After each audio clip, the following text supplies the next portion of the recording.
Okay, so it's time to look at some of the critical squares where white king can go. So first one is king to g1. After king to g1, it's very obvious that black has to play the move queen to h4, and we are creating a checkmate threat on f2. White has tried few responses over here. If queen goes to the e2 or the f3, then knight to d4 is a very strong move, and accordingly if the queen goes to the f1 square, then rook can go to the f8 square. So not only saving the rook, but it's also creating a nasty pin on the f file.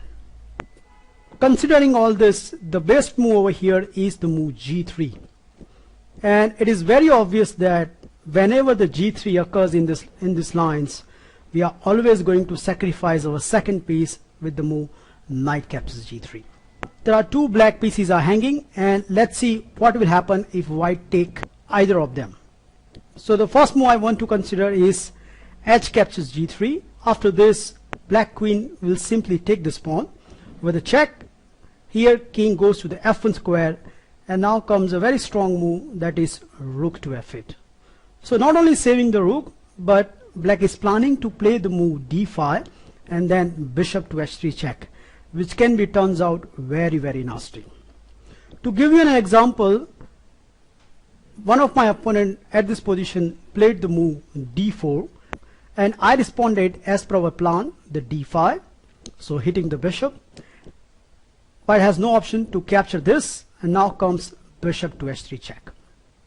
Now white has to be very, very careful over here, because if he casually play the move king to e2, then bishop to g4, and white queen is a goner. So that's not possible. So that means white has to accept this exchange sacrifice. But after this, king has the only good square left, and that is king to g1. Please note that if white play the move bishop to g2, then he will lose the piece with a check. So that is not possible. So that's why white has to play the move king to g1. After this, we are going to play the another aggressive move and the trademark move, that is knight to d4. It is always fun to play such aggressive moves when especially white queen side hasn't developed, which I have mentioned earlier in this video. Here my opponent was really confused, and he played the best move, which is also suggested by Fritz, that is the move c3, but still it doesn't solve the problem. Here I responded with the move queen to g3 check, and after king to h1, I played the super aggressive move, that is rook to d8. What a move! If you check out this with your computer, you will find that white cannot take either of the rook or the knight. I was pretty sure that at this point my opponent was literally shivering, because the next move suggested that he desperately wants to do some queen trade. Here I give this check, he put the queen in between, I give another check, and once again he tried to exchange the queen. After some thinking, I accept at this point the queen trade, because I can clearly see this, that after few exchanges I will emerge with a winning position. So I have two active rooks, and most important that white queen side hasn't developed yet. Finally my opponent made a move which developed a queen side piece, but to his horror he find out that the end is very near. I played the best move in the game, that is rook to d6, and now there is a checkmate threats in the air, which I think he completely missed. In a hurry he tried to develop his queen side pieces, and he played the move bishop to d2, but this is a disaster zone. There's a forced mating sequence, and it starts with the move rook to g6, and after king to h1 I played the move rook to f5, and although my opponent has 3 pieces on the board, he cannot save the mat. So this sort of fun you can get in the Traxler. At this point white can also capture the rook in the corner, but after this we are going to play the trademark move, that is knight to d4, and sacrificing more material. Whether you believe it or not, but the best move over here is h captures g3. Any queen side developing move will be leads to disaster for white. This is the beauty about the Traxler. Okay, let's see what we should do after h captures g3. After h captures g3, we'll definitely capture with the queen. And my best suggestion over here is you rather satisfy with the draw. And this is especially good if you're playing against higher rated player, because you are forcing him to make a draw. Nevertheless, if you are not happy about this position, then you can find out the alternate solution, especially against low rated. The drawing sequence starts with the move king to f1, and now important move is queen to f4 check, because we want to maintain our queen in the dark square. And white moves are also forced. White has to accept this perpetual, because if he tries to become a smartass and play the move king to h3, then this will give a clear edge to the black. Let's start with the move d5 check, and after king to h2 we'll play queen to f4 check, and after king to g2 we have the strongest move of the game, that is bishop to g4. And there are so many threats over here. First obvious threat is capturing the queen. The second obvious threat is capturing the bishop. The third obvious threat is bishop to f3, which in some cases leads to the mate or capturing the rook in the corner. And the final and the very important point is now black is all set to castle on the queen side, which also safens the king. So all in all, this is winning position for black. So that was about king to g1. The second critical move is king to e3. Afterwards, more or less, black has to play the move queen to h4. And once again, our idea is to play the move queen to f4. So if white is foolish enough to capture the rook in the corner, then queen to f4 leads to the checkmate.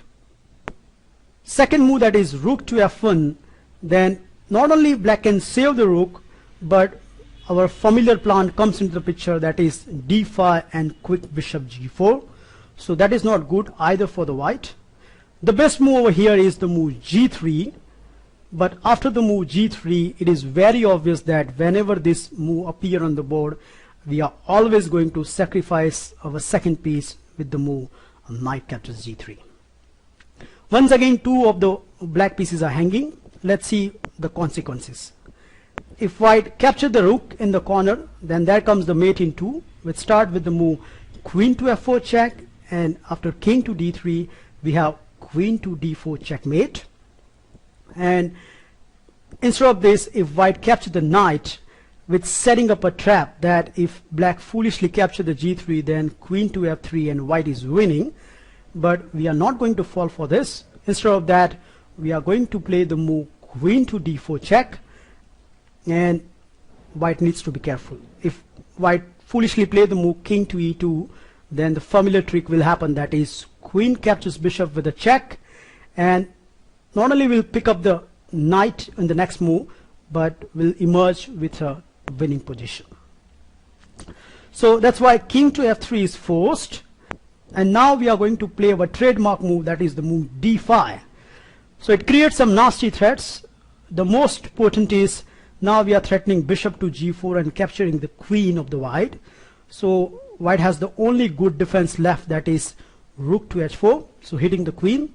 Nevertheless, we continue with the e4 with a check, and after king to g2, black cannot immediately capture the knight, because if black captures the knight, then queen to h5 is a lethal for black, so it's not possible.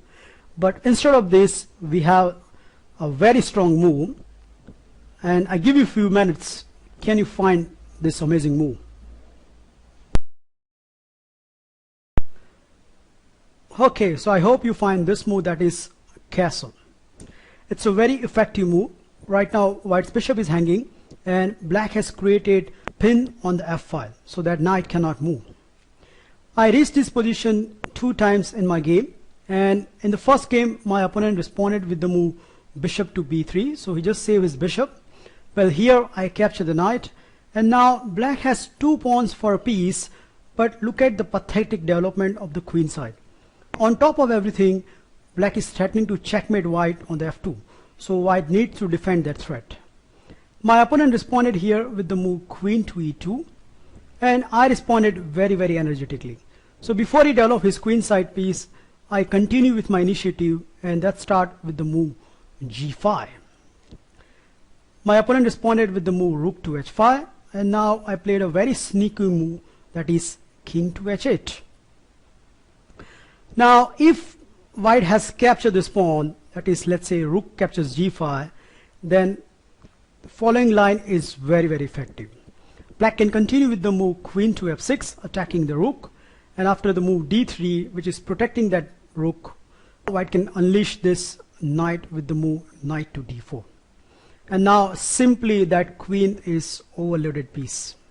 It cannot defend all these three squares, and if queen to e1, then knight to f3 is a very strong move, and if queen goes to the e3, then there follows the mate.